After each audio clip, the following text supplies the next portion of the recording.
এক সাহাবী উহুদের ময়দানে রক্তাক্ত অবস্থায় পড়ে আছেন। দূরে রাসূল সাল্লাল্লাহু আলাইহি ওয়াসাল্লাম এর আহত সাহাবীরা চিন্তিত।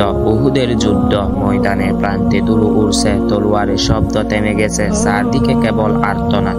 একজন সাহাবী হারাম ইবনে মিলহান রাদিয়াল্লাহু তাআলা আনহু, যিনি শহীদ হওয়ার কিছুক্ষণ আগে তার মুখে উচ্চারিত হয়েছিল, কাবার প্রভুর কসম, আমি সফল হলাম।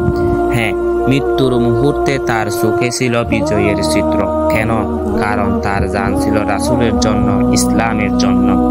রাসূল সাল্লাল্লাহু আলাইহি ওয়াসাল্লাম যখন উহুদের যুদ্ধের পরে দেখতে পেলেন এক সাহাবীর শরীর বর্ষায় বিদ্ধ, ছিন্ন ভিন্ন, তখন তিনি কাঁদলেন, বললেন, আল্লাহর কসম, তিনি জান্নাতের উঁচু স্থান পাবেন। এই সাহাবীরা আমাদের মতো জীবনের জন্য মায়া করেননি, তারা আখিরাতকে ভালোবেসেছিলেন।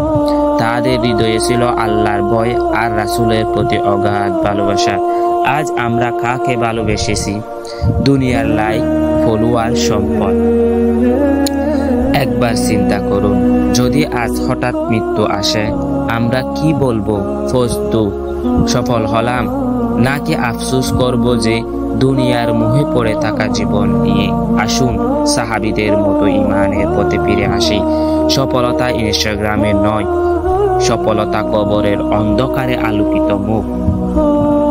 এই ভিডিওটি যদি তোমার হৃদয় ছুঁয়ে যায়, তাহলে দেরি না করে নামাজ ঠিক করো, কোরআনের দিকে ফিরে এসো আর জীবনটাকে বদলে ফেলো আখিরাতের জন্য।